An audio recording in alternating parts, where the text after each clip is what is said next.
Olá! Bem, vamos à teoria das ideias do Platão.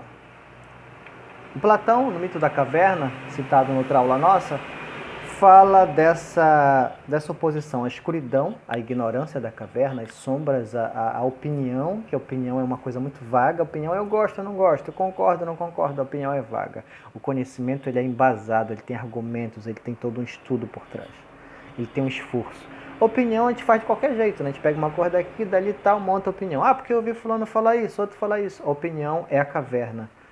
São as ideias falsas, são as fake news, né? Eu vejo uma notícia, olha, isso é verdade. Isso é aprisionamento. As fake news, o nome já diz, fake news, notícias falsas, né? Só que como é que eu sei que é falsa? Só você saber se é falso ou não, se eu investigar, se eu pensar, se eu raciocinar, comparar com outras coisas, pesquisar, e dá mais trabalho fazer isso. É por isso que o senso comum, ou seja, aquilo que a maioria pensa, que a maioria acha, que é certo ou que é errado, é geralmente feito de preconceitos e coisas mal pensadas. Né? Por isso que o preconceito, antes do conceito, uma ideia pensada de modo qualquer. Porque muita gente fala, eu falo também, muita gente pensa, eu penso também. Enfim, são ideias assim, não gosto de fulano, então o que ele falou está errado. Né? Eu antipatizei com essa ideia. Então, isso é opinião, isso é a caverna. Fora da caverna, não é rápido só sair da caverna, tem todo um processo. A vida toda você se esforça para obter o conhecimento. E a partir daí se explica a teoria das ideias. Como tem na nossa apostila, o Platão vai contar outro mito sobre isso, mas eu vou direto à explicação. Platão acreditava, e isso tem a ver com uma coisa interessante, que é uma base religiosa para uma teoria, né? Mas vocês vão perceber. Ele diz que antes de nascer, todos nós estávamos, isso é uma crença de uma religião antiga chamada Orfismo, todos nós estávamos no mundo das ideias. Então, para ele, existe um mundo das ideias. Que mundo é esse? É um mundo invisível a olho nu, com esse olho aqui, tá? O mundo das ideias é um mundo perfeito. O que existe lá, pessoal? Ideias perfeitas. Então, a ideia de felicidade, de amor, de verdade, de honestidade, de carinho, de beleza, de bondade, tá tudo lá. Como assim? Sem nós, sim. Elas não dependem de nós. As ideias são imutáveis, não precisam mudar porque são perfeitas, são eternas, não existem para sempre, sempre existiram. Tá? E a ideia máxima de todas, que é o sol do mito da caverna, que é a ideia de bem, a ideia de bondade, que alguns assemelham a Deus. Então, por quê? Porque tudo que é melhor, tudo que é mais bonito, tudo que é correto, tudo que é maravilhoso é bom. Então, a bondade é o sol que ilumina todas as outras ideias, certo? Antes de nascer, nossos espíritos estão lá. Nesse caso, nossos espíritos, antes de nascer, conhecem toda a verdade. Problema? Segundo Platão, quando a gente nasce, a gente vem para esse corpo. Ele fazia até um trocadilho no livro dele. Esse corpo é soma. Soma, em grego. Tanto que tem doenças psicossomáticas que começam na psique, na mente, e vão para a soma, para o corpo. Né? Depressão gera muitas vezes câncer. Ansiedade, estresse gera gastrite e assim por diante. Então, soma é parecido com sema. E o que é sema? É túmulo. Túmulo é uma coisa ruim, né? Uma coisa que te aprisiona. Você está preso ali, parado. Então, ele diz que o soma, o corpo, é a sema da alma. Como assim? O corpo é a prisão da alma. O que nós temos de superior, segundo Platão? O nosso espírito, o nosso pensamento, que é por onde nós buscamos o conhecimento, a verdade. E quando esse nosso espírito está no mundo das ideias, lá com tudo perfeito, né, nós conhecemos a verdade sobre tudo. Só que para a gente nascer, a gente tem que deixar de ser só espírito e a gente atravessa uma barreira. Quando atravessa essa barreira, a gente vem para esse corpo, une nosso espírito ao corpo. Né? Nesse caso, a gente sofre um trauma, uma perda, daí o choro na hora do nascimento, daí aquele impacto todo. E a gente, quando passa para esse mundo aqui, que ele chama de mundo sensível, porque eu percebo com os 5 sentidos, né? Tato, audição, paladar, visão, enfim. Eu percebo esse mundo sensível aqui das coisas que eu toco, que eu vejo, que eu sinto com meus sentidos. E quando eu passo para esse mundo aqui, meu espírito entra nesse corpo, eu esqueço tudo que eu vi no mundo das ideias. Se eu esqueci, eu não tenho conhecimento nenhum. Por isso que eu nasço sem saber falar, sem saber andar, sem saber nada. Ora, o que seria então o conhecimento para Platão? Relembrar. né? Anamnese, relembrar, memória. Só que é fácil relembrar hoje o que você viveu antes de nascer? Não. O que acontece? Você tem que se esforçar muito para tentar lembrar, para o teu espírito lembrar não da vida passada, entenda, mas lembrar dos conhecimentos. Então, tudo nós já conhecemos antes de nascer.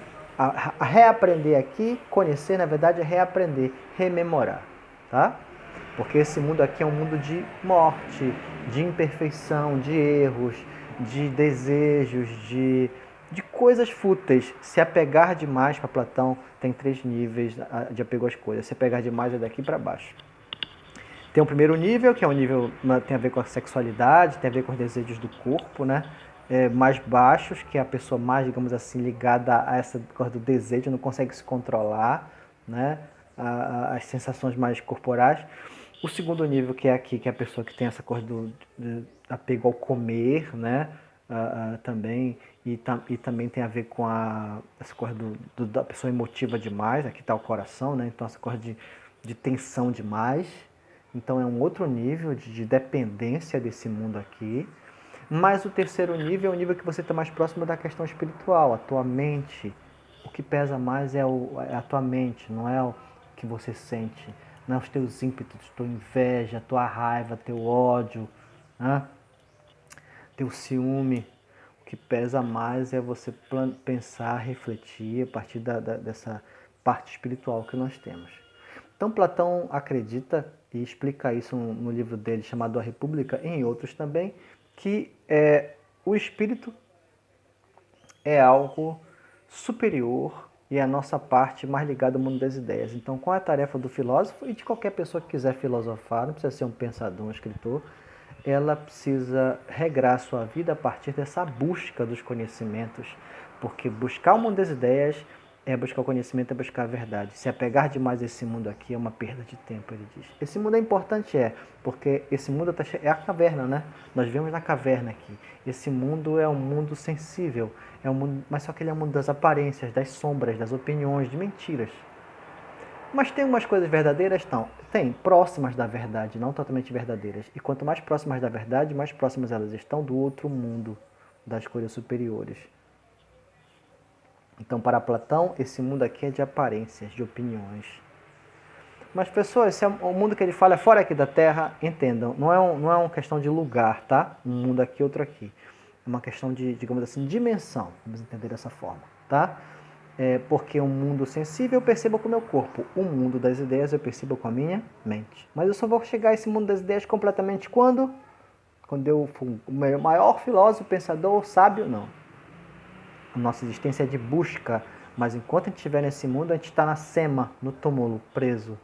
A gente só vai se libertar quando sair desse túmulo e libertar o nosso espírito, depois da morte. Isso se tivermos merecimento a partir desse nosso esforço de recordação, que é a filosofia. Ora, então Platão pega a ideia do Sócrates, que é filosofia é preparação para a morte, e rebusca, digamos assim, refina, detalha mais. Enquanto Sócrates pensava nesse aspecto do comportamento, das relações morais, Platão vai além. Ele vai pegar a teoria das ideias e vai estender para tudo, para todas as áreas do conhecimento e da ação humana. Platão vai dizer que as ideias são o mais importante. As ideias transformam o mundo para melhor ou para pior. As ideias devem ser o foco do ensinamento, o foco da espiritualidade, o foco do comportamento humano. Pensar sobre tudo é a coisa mais importante.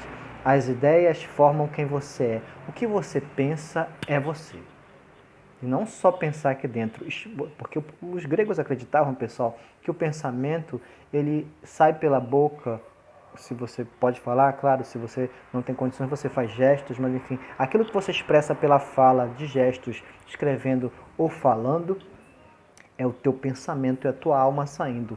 Por isso que acreditava que o tolo fala o que lhe vem na alma, o que sai dele, o que sai da boca do tolo, assim como o que sai da boca, das expressões da pessoa que pondera, que reflete, que se esforça para buscar o conhecimento, acaba sendo uma reflexão, acaba sendo um produto, uma geração daquilo que vai à mente, ao espírito. Daí o cuidado que Platão diz que cada um tem que ter com aquilo que fala, né? Porque ou você fala aquilo que você sente abaixo, e você vai falar as coisas mais vis, mais baixas, mais vulgares, mais, digamos assim, descontroladas, impulsivas, o que não deixa de ser também nesse passo intermediário, mas aqui tem a ver mais com as emoções, e aí você vai falar as coisas de acordo com a raiva, com os impulsos, com algo bem raivoso e sentimental, ou você passa a expressar aquilo que você vai concluir a partir do que você vai refletir de modo mais racional. Né? É uma escolha e é um esforço sempre a partir dessa escolha pelo racional, pela busca do conhecimento. É isso.